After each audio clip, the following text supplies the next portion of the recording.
নমস্কার, শুভ সন্ধ্যা। অন্য দিনের চেয়ে আজকের রোববারটা একটু ব্যতিক্রমী, কারণ আজ নেতাজির জন্মদিন এবং এই দিনটা বিশেষ করে 15ই আগস্ট, 23শে জানুয়ারি এবং 26শে জানুয়ারি প্রজাতন্ত্র দিবস, এই দিনগুলো সবসময় মনে হয় যে যেন ওই ওই ওই রঙে নিজেকে রাঙিয়ে তুলি।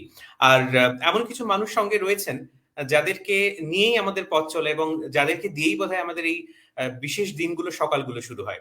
বলাই বাহুল্য যে আজকে আমাদের সঙ্গে যিনি রয়েছেন তার আলাদা করে কোনো পরিচয় লাগে না, কারণ তিনি নিজেই একজন ইনস্টিটিউশন এবং তারই মানে পথপ্রদর্শক হিসেবে, মানে তারই আমরা পথ অনুসরণ করার চেষ্টা করি আমাদের মতো করে। কিন্তু ধন্যবাদ সকলকে, আজকে রবিবার যেভাবে আপনারা সাড়া দিয়েছেন, এবং শুরুতে আমি অর্ণবের কাছে যাব। হ্যাঁ, অবশ্যই। আসলে আজকের সন্ধ্যাটা এই কারণে একটু অন্যরকম বা অনেকটাই অন্যরকম, কারণ আজ ডেফিনেটলি তিনি আমাদের বন্ধু, আহ, তিনি আমাদের পরম শ্রদ্ধেয় মানুষ। এবং আজ আমরা যার সঙ্গে কথা বলবো, আসলে একজন মহিরুহের সামনে বসে কথা বলতে কিছুটা নার্ভাসনেস তো হয়েই যায়। সুতরাং আর কথা না বাড়িয়ে অরিজিৎ, আমি বলবো যে তুমি যদি স্ক্রিনে নিয়ে নাও। একেবারেই আমাদের সঙ্গে আজ যিনি রয়েছেন শ্রদ্ধেয় শ্রী কল্যাণ সেন বরাট, আমাদের অভিভাবক, বন্ধু শুধুমাত্র নয়, অভিভাবক তো বটেই, এবং সবসময় একটা আমাদের স্নেহের জায়গা এবং আশ্রয়ের জায়গা। আমরা বারবার কল্যাণ কাকুর কাছে যাই, আমি তো কাকুই বলবো, কারণ দীর্ঘদিন কাকুর সঙ্গে এইভাবে আমাদের পথ চলা, গানে সবকিছু মিলিয়ে কাকু অসম্ভব একটা ভালো লাগা আপনাকে আমাদের গপ্পপুরি হেসেলে ফেসবুক পেজে পেয়ে, বিশেষ করে আজকের দিনে। আমি তো খুব অভিভূত, সত্যি বলতে কি, মানে আজকের দিনটা তো একটু আমার কাছে অন্যরকম। সেই জন্যে এই যে সারা জীবন ধরেই আমি 53 বছর ধরে গান বাজনার জগতে আছি। অরিজিৎ জানে ভালো করে, ওর বাবা আমার এক অর্থে গুরুও ছিলেন। এবং আমার এরম কোনো রেকর্ডিং ছিল না যাতে অমিয় মণ্ডল বাজাতেন না, আমাদের প্রিয় অমিয় দা। তা তাই জন্য আমি আরেকটু বেশি উত্তেজিত আর কি। আর যেটা খুব মজার ব্যাপার সেটা হলো, আজকে 23শে জানুয়ারি মূর্তি স্থাপন হচ্ছে, মূর্তিতে মালা দেওয়া নিয়ে মারামারি হচ্ছে। সবই হোক, চলুক, এগুলোও চলুক। আহ, কিন্তু আমাদের হৃদয়ের ভেতরে যে নেতাজির অবস্থান, সেটা বোধহয় সবচেয়ে বড় জায়গায়। সেটার উচ্চতা আহ, এক কথায় আকাশ ছোঁয়া। সেই উচ্চতাটার কোনো মূর্তি গড়া সম্ভব নয়। সেই উচ্চতার মূর্তির গলায় মালা পরানো সম্ভব নয়, কারণ সেটা একেবারেই আমাদের বুকের মধ্যে স্থাপিত। আমার যেটা মনে হচ্ছে, আমার হঠাৎ এটা এর জন্যই বলবো, অরিজিতের জন্যই, সেটা হলো একটা গান করেছিলাম একটা নেতাজির অনুষ্ঠানে। তা সেই অনুষ্ঠানে এই বাজনাগুলো সমস্ত বাজিয়েছিলেন অমিয়দা। তা আমি সেই গানটা আমার গাইতে ইচ্ছে করছে। গানটার মধ্যে অনেক কিছু কথা বলা আছে। হুম, গাইছি গানটা। গলার অবস্থা ভালো না, কিন্তু এটাকে একটু ক্ষমা ঘেন্না করে নিতে হবে, গানের স্পিরিটটা দেখতে হবে।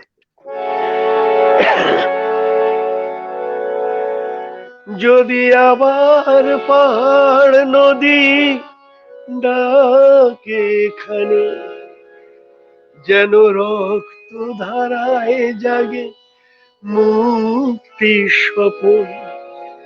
যদি আবার জন্ম হয় সবুজে সোনায়, যেন এ জীবন হয় মাগো শুধু তোমারই, যেন এদেশকে মা বলে ডাকতে পারি, যেন রক্তের জমারি শুধতে পারি, যেন তোমার পায়ে মাথা রাখতে পারি, যেন তোমার পায়ে মাথা রাখতে পারি।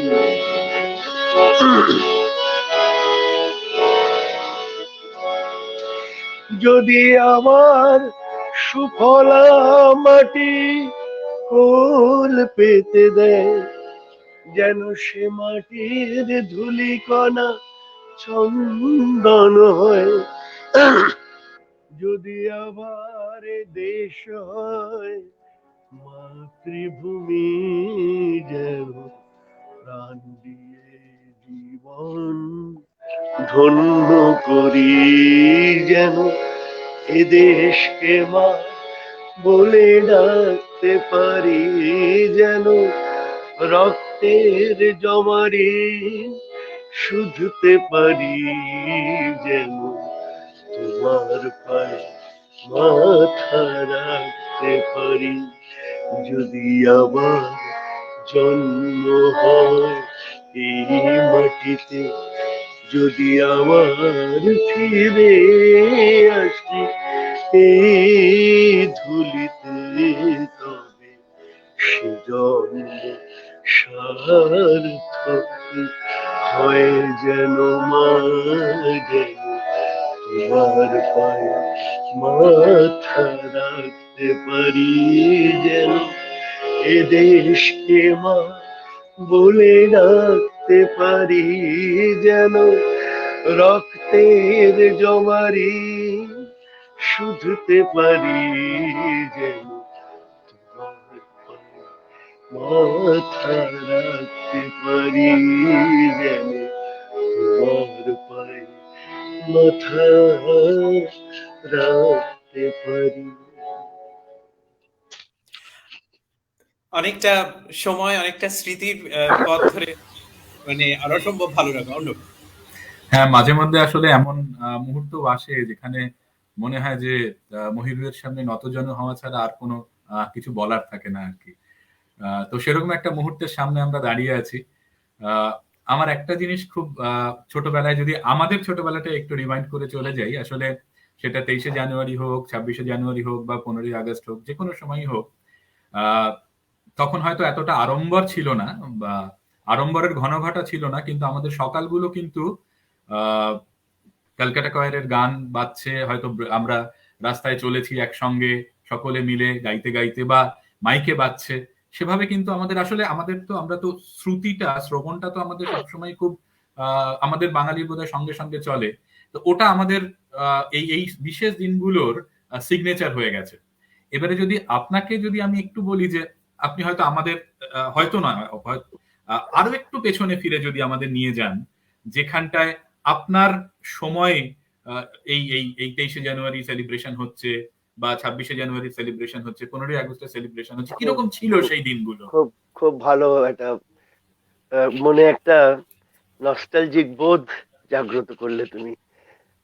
আসলে আমরা ঠিক স্বাধীনতার পরবর্তী সময় আমার জন্ম, তখনও আমরা একদম নিশ্চিন্ত ছিলাম। বিশেষ করে নেতাজির জন্মদিবসের কথা বলি, যে নেতাজি মারা যাননি, তিনি বেঁচে আছেন, এটা বুকের মধ্যে একেবারে লালন করা ছিল।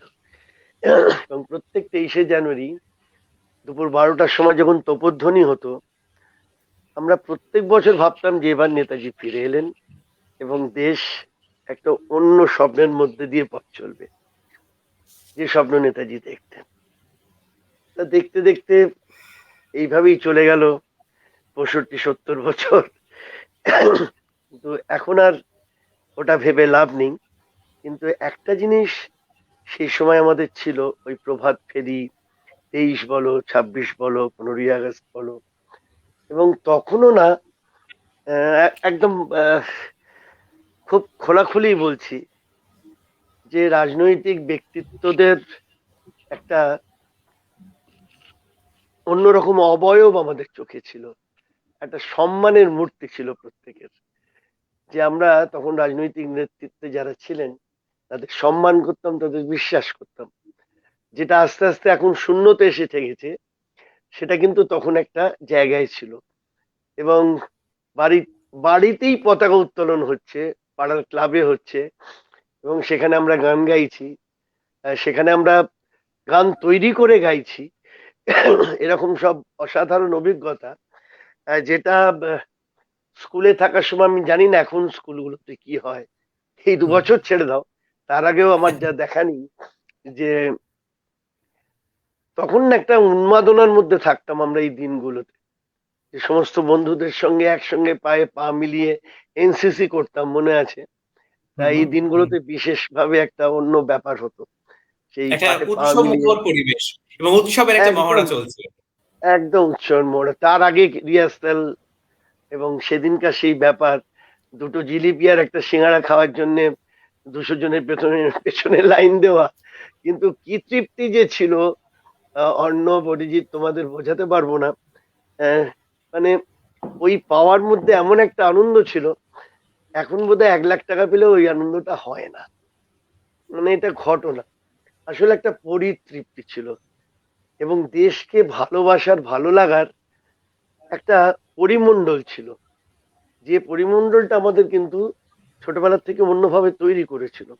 যে প্রশ্নটা তুমি রাখলে না, কেন স্মৃতিমেদুর হয়ে পড়লাম, তার কারণ হলো বাবা আগের দিন ওই যে ফ্ল্যাগটি তাকে সযত্নে বার করে আর তাকে সেই লাঠির মাথায় লাগিয়ে আমাদের বাড়ি, আমাদের পাশের বাড়ি, তার পাশের বাড়ি, সব জায়গায় পতাকা তোলা হচ্ছে, এই যে ব্যাপারগুলো একটা ছিল, তা দিয়ে আমরা অন্যভাবে জারিত হতাম।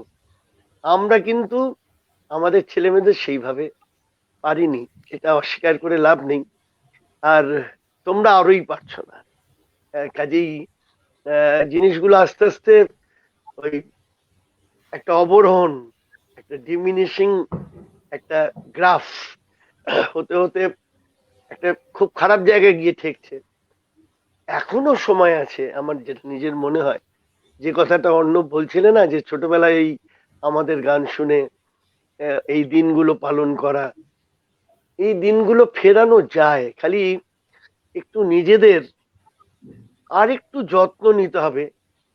নিজেদের স্বদেশ চেতনার যে ভাবনাটা, এই ভাবনাটাকে একটু রাজনীতির ঊর্ধ্বে উঠে যদি আমরা ভাবতে শুরু করি সকলে, দেশ আর রাষ্ট্র তো এক নয়, তাই না? আমরা ভুল করে ফেলি, আমরা দেশ আর রাষ্ট্রকে গুলিয়ে ফেলি।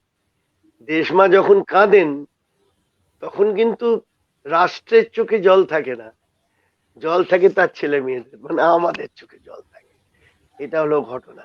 কাজে এই সবকিছুর ঊর্ধ্বে উঠে যদি একটু দেশমাকে ভালোবাসার কথা ভাবি, একটা গান, আমার মনে হয়, আমরা তো অনেক হিট গান, সুপার ডুপার হিট গান এসব কথা বলি, তাই পরশুদিনই একটা ফাংশন ছিল, গিয়ে আমরা গাইছি ধনধান্য পুষ্প ভরা। এখনো মনে হয় যে এর থেকে সুপারহিট গান আর হয়েছে, আমি তো জানি না। মানে আমরা গাইছি, অডিয়েন্সে 100-5 লোক বসে আছে বৈদ্যবাটি, সকলে আমাদের সঙ্গে কণ্ঠ মিলিয়ে গাইছে। এই যে একটা ব্যাপার, মানে এরকম হিট গান কিন্তু হয় না। এবং তখন কিন্তু সেই সময়টুকুর জন্য একটা অদ্ভুত গর্বের জায়গা তৈরি হয়, যে সকল দেশের রানী সে যে আমার জন্মভূমি। হ্যাঁ, বা যখন সারে জাহাঁ সে আচ্ছা হিন্দুস্তা হামারা, এই কথাগুলো উচ্চারণ করি সকলে একসঙ্গে, এই উচ্চারণের মধ্যে যে একটা তৃপ্তি আছে। যেমন তোমাকে আমি একটা ঘটনার কথা বলি, এগুলো আজকে আসলে একটু গল্পের মুডেই আছি। হ্যাঁ, নিশ্চয়ই। একটু আড্ডা কাকুর সঙ্গে মারতে। মানে বসা মানে আড্ডা হচ্ছে, মানে শুধু একটা আপনি তো গল্প বলে এসেছেন, তো স্টেজ বলেছেন, এই হ্যাঁ, গল্প বলাটাই তো আমাদের কাছে কবি। না সেই সেই। তা আমরা, আমার মনে আছে এটা 97, হ্যাঁ 97 সালে, 1997 কিউবা গেছিলাম, হাভানাতে। ওখানে 14th ওয়ার্ল্ড ইউথ ফেস্টিভ্যাল হচ্ছে, সারা ভারতবর্ষ থেকে 183 জন ডেলিগেটস গেছে, তার মধ্যে আমরা ছিলাম। তা ওখানে গিয়ে ওপেনিং ডেতে যে র্যালিটা হবে, তাতে আমরা কি করব, একটা গান সকলে গাইতে গাইতে যাওয়ার ইচ্ছে। এবার একটা গান দেখলাম, খুঁজে পাওয়া গেল, সারে জাহাঁ সে আচ্ছা হিন্দুস্তান হামারা, যার অন্তত প্রথমটা সবাই জানে, ওই 183 জনই জানে। তাদের হয়তো সুর নেই, তাল নেই, কিন্তু কণ্ঠ ছাড়ছে তারা। এবং সেদিনকার সেই যাওয়াটা আমার জীবনে মানে উজ্জ্বল হয়ে আছে। কাঁধে একটা বিশাল ফ্ল্যাগ নিয়ে, আর ওই সারে জাহাঁ সে আচ্ছা হিন্দুস্তান হামারা গাইতে গাইতে 10 কিলোমিটার পথ হাঁটা। মানে শেষ হচ্ছে, একটু দম নিচ্ছি, আবার গানটা ধরছি, কারণ হাতে তো আর গান নেই, আর গান তো কেউ জানে না, সে সবাই গাইবে। তা এই যে শেষ বিশেষ মুহূর্ত গুলো। এবং আর একটা কথা অন্য, বিদেশে না গেলে না স্বদেশকে চেনা যায় না। ওই মিছিলে যখন হাঁটছি, তখন যখন বলছে ওরা যে from the land of Tagore, তখন সেটা শুনে না বুকটা গর্বে, মানে কোথায় যে যেতে পারে সেটা, সেই বোধটাও এখনকার ছেলে মেয়েদের অসুবিধা হচ্ছে বুঝতে, তাদের দোষ না, দোষ আমি পুরোপুরি আমাদের দোষ। আমরা আমাদের ছেলে মেয়েদের সেভাবে বোঝাতে পারিনি বা পারছি না। তবে আমার কিরম যেন মনে হচ্ছে যে সবেরই তো একটা শেষ আছে, এবং একটা সময় আস্তে আস্তে মানুষ কিন্তু বুঝতে পারবে। তুমি যদি ধরো, আসলে একটা খুব কনসেপ্টের ব্যাপারে, ইন্টারন্যাশনালিজম হুম, আর গ্লোবালাইজেশন দুটো কিন্তু এক নয়। একদম। বিশ্বায়ন আর আন্তর্জাতিকতাবাদ দুটোর মধ্যে কিন্তু তফাৎ আছে। তুমি যদি আন্তর্জাতিকতাবাদে বিশ্বাস করো, তাহলে তোমায় জাতীয়তাবাদে বিশ্বাস করতে হবে। তুমি তো এক একটা, তোমাকে তোমার ভাষার গুরুত্ব বুঝতে হবে, এবং সব মিলে মিলে মিলে মিলে মিলে তবে তো গিয়ে আন্তর্জাতিকতাবাদ না। ওটা তো একেবারে। আকাশ থেকে ফেলে দেওয়া কোনো বস্তু নয়। কাজেই এই জায়গায় দাঁড়িয়ে আমাদের কাজ অনেক শক্ত হয়ে যাচ্ছে, যেখানে আমরা শুধুই ঝগড়া করতে ব্যস্ত। যেখানে ওই যে বললাম যে রাষ্ট্র আর দেশ যে এক নয়, এটা প্রথম প্রত্যেককে বোঝানো দরকার, যে কে রাষ্ট্র চালাচ্ছে। আজকে এ আছে, কালো থাকবে, তার একদিন আরেকজন থাকবে, কিন্তু দেশের মাটি দেশের মাটিই থাকবে, একদম। দেশই থাকবে। আর সে সকল দেশের রানী, সে যে আমার জন্মভূমি, সে রানীই থাকবে আমার কাছে। এই জায়গাটা খালি আমাদের একটু ধরানো দরকার আমাদের পরবর্তী পুজো। একেবারে। আর অনেক কথা বলে সেভাবেই গেলাম। না না, আর সেভাবে আসলে আজকে আমরা গল্পগুলো শুনবো। আজকে আমরা শুনবো, সত্যি আজকে আমরা শুনবো। কারণ মানে যেটা আমি বলছিলাম যে মানে কাকুকে যখনই আমরা মঞ্চে দেখেছি, এবং সবসময় একটা গল্প বলা থাকে, ক্যালকাটা কয়েন মানে একটা গল্প, একটা ছবি আঁকা হচ্ছে। এই ছবিটাই আমাদের আমাদের চোখে ছোটবেলা, মানে আমাদের ছোটবেলার কাছে এই ছবিটাই রয়েছে। কিন্তু আমরা একটা আজকের এই মুহূর্তটা আমাদের জন্য ভীষণ একটা গর্বের মুহূর্ত। মানে আমি নিজেই খুব শিহরিত রয়েছি, কারণ আগামী সপ্তাহে যে মেনুটা, সেটা এই মুহূর্তে আমরা লঞ্চ করবো, এবং লঞ্চ করবেন শ্রী কল্যাণ সেন বরার, যিনি আমাদের সঙ্গে এই মুহূর্তে রয়েছেন, আপনারা দেখছেন। তো আমি করছি যে মেনুটা আমরা সাজিয়েছি, সেই মেনুটার এক ঝলক আমরা দেখিয়ে দিই। কারণ আজ শুধু বেশি কথা নয়, আজকে শুধুমাত্রই গল্প শোনা। আহ, আমরা কি স্ক্রিনে দেখতে পাচ্ছি মেনুটা?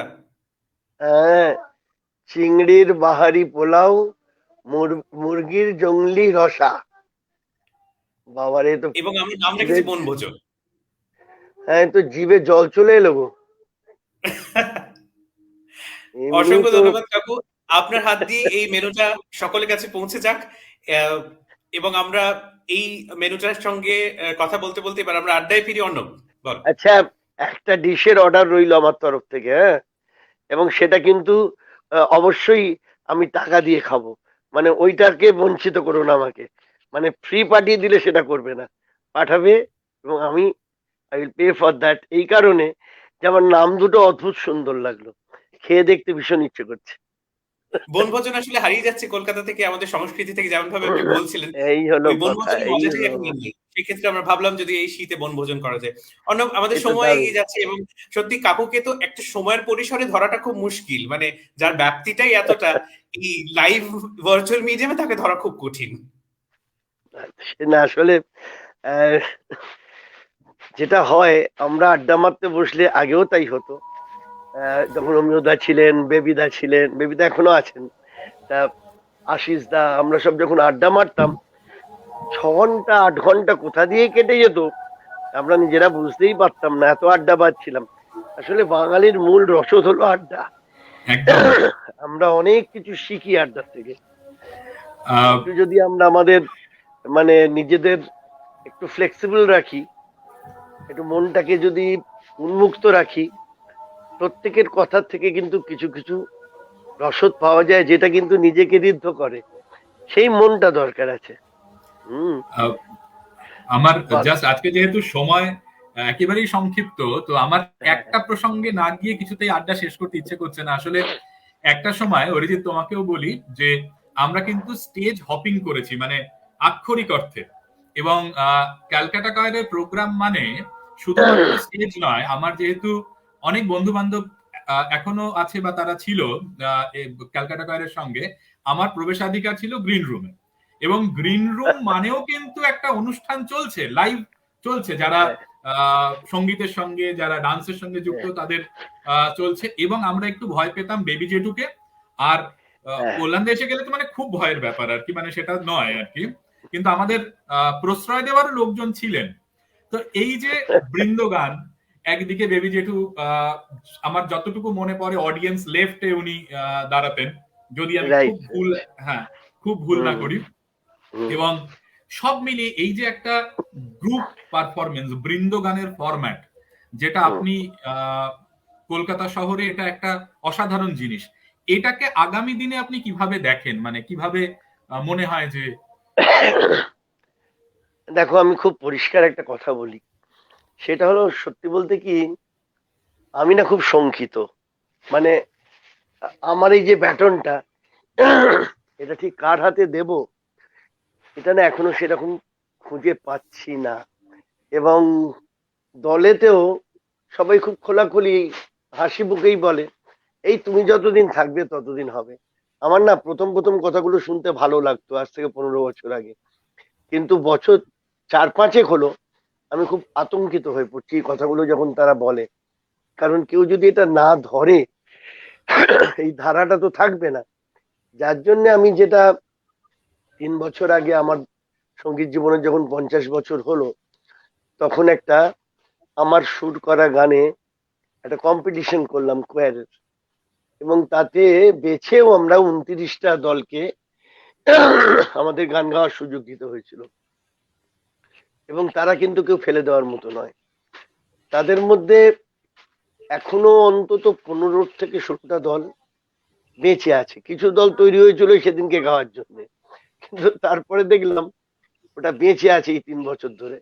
এবং আমি তাদের আমার সাধ্য মতো তাদের শক্তি যোগাই, তাদেরকে একটু গানের যোগান দিই, একটু কিভাবে এই ধরনের গান বাজনা করতে হয় সেটা শেখাই। এবং যেটা সবচেয়ে বড় চেষ্টা করি সেটা হলো যে এই সংগঠন ধরে রাখতে গেলে কি করতে হয়, এটা খুব শক্ত ব্যাপার। গান বাজনা যারা করে, যারা শিল্পী হন, যারা, তারা তো স্বাভাবিকভাবে সাধারণ মানুষের কাছে বিশেষ করে আবেগ সর্বস্ব। এবং সত্যি কিছুটা আবেগের দ্বারা আমরা প্রভাবিত থাকি। আর একজন সংগঠক আবার আবেগহীন হতে হবে, আবেগটা বাদ দিয়ে চলতে হবে। তা এই দুটোকে এক জায়গায় করে একজন শিল্পী সংগঠক হওয়া, এটা কিন্তু খুব শক্ত কাজ। খুব শক্ত কাজ। এইটা কিন্তু চেষ্টা করি বোঝাবার যে কিভাবে এই দুটোকে জেল করানো যায় একটা ভালো রাস্তার মধ্যে দিয়ে, যাতে তোমার শিল্পী সত্তা সেটাও থাকবে। কারণ তুমি তো সংগঠন শ্রমিক কৃষক নিয়ে করছো না, তুমি যাদের নিয়ে সংগঠন করছো তারা শিল্পী।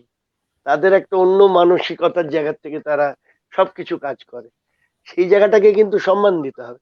তুমি যদি সেখানে তার যে বোধটা, একটা অহংবোধ কিন্তু প্রত্যেক শিল্পীর থাকে ভেতরে, মনের ভেতরে। নিশ্চয়ই। সেটাকে তোমাকে একটু প্রশ্রয় দিতে হবে, তাকে সম্মান করতে হবে, করে দলের জন্য কি করা উচিত সেটা বুঝে। এটা এটা ইটস এ প্রসেস। এবং এভাবে চলতে চলতে আমি জানি না আমি কিভাবে 43 বছর দলটাকে চালিয়ে দিলাম। আমি নিজেও আহ, এক এক সময় ভাবি যে কি করে 43 বছর কাটিয়ে দিয়েছি। একটা জিনিস খুব পরিষ্কার, সেটা হলো যে দেখো, আমাদের এই যে সংস্কৃতির, এই যে কোয়ারের যে ব্যাপারটা, এটার বেশ কয়েকটা ভালো দিক আছে। আমি খুবই সংক্ষেপে বলছি।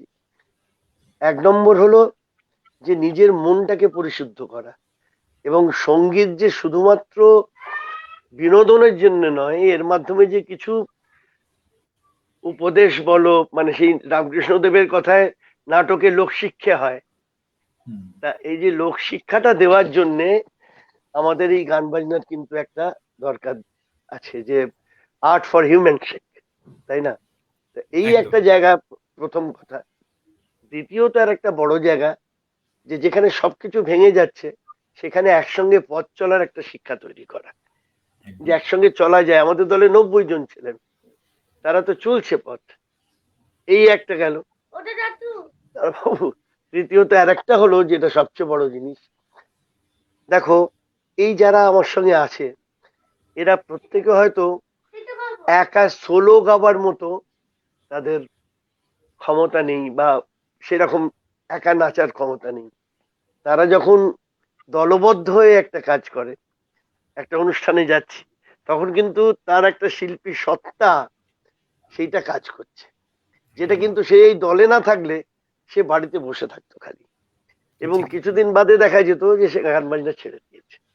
এটা এই যে এই এতগুলো অ্যাসপেক্ট, এই জায়গাটাকে ধরে আমার মনে হয় আমরা যদি একটু ভাবি এবং সবাই একটু এগিয়ে এসে কিছু করার চেষ্টা করি, তাহলে আখেরে কিন্তু এতে আমাদের সমাজের কল্যাণ, আমাদের সংস্কৃতিরও কল্যাণ। মানে এটা প্রয়োজন আছে, এই এই যে স্ট্রিমটা, স্ট্রিমটা, এটার কিন্তু প্রয়োজন আছে আমাদের সংস্কৃতির জগতে। ব্যান্ড দেখো, ব্যান্ড একটা আলাদা কালচার। ব্যান্ড, তুমি একটা ব্যান্ড 43 বছর আছে এরম তো খুঁজে পাবে না, তাই না? কারণ ওই একটা ক্ল্যাশ চলে আসে, সেটা হলো ওই আমিত্বের যে জায়গাটা। যাই হোক, তা সেখানে আমার মনে হয় এটাকে রাখা যাবে, এটা রাখা যাবে, এটা থাকবে। আমি আজকে আর কথা বাড়াবো না, কারণ আমার এক্ষুনি না একটা বিদেশের এরকম ডাইরেক্ট ইয়ে আছে। না, শুধু একদম। একটাই কথা বলি যে নিশ্চয়ই রাখা যাবে, এবং আমার তা না হলে আমাদের ঠোঁটের কোণে হাসি, চোখের কোণে জল আসবে কি করে? আপনার অনুষ্ঠানে একেবারেই। বারবার তো তাই হয়েছে। আমরা দর্শক আসনে বসে চোখ ভিজেছে, মন আনন্দে ভেসে গেছে। এভাবেই তো আমরা এগিয়ে যাব। আপনি এইটাই আছেন। যেন পারি আর কি, এটা যেন পারি। একদম। সুস্থ থাকুন কাকু, ভালো থাকুন, এবং এভাবেই মানে আপনি মানে সেই টর্চ বেয়ারে যাকে বলে আপনি এগিয়ে যান। আমরা একদম আপনার পথ অনুসরণ করতে করতে এগোই। এবং ওই মাঝে মাঝে যেটা আমি সবসময় বলি অর্ণবকে, যে আপনি যে অভিভাবকের জায়গায় রয়েছেন, এই জায়গাটা সবসময় যেন আমাদের ফেরার জায়গা থাকে। যখনই কোনো কিছু হ্যাঁ, হবে আপনার কাছে এখন ফিরতে তো পারি। একটা সুবিধা আছে টর্চ জ্বালানোর, কিছু না হয় মোবাইলের টর্চটা জ্বালাক না সকলে, তাহলেও কাজ হবে। অসম্ভব ভালো লাগা কাকু। ঠিক ভালো আছে, থাকবেন, আর দর্শক সকলকে অসংখ্য ধন্যবাদ সঙ্গে থাকার জন্য। খুব আজকের ভালো সন্ধ্যাটা লাগলো, সত্যি খুব ভালো লাগলো। খুব ভালো থাকবেন।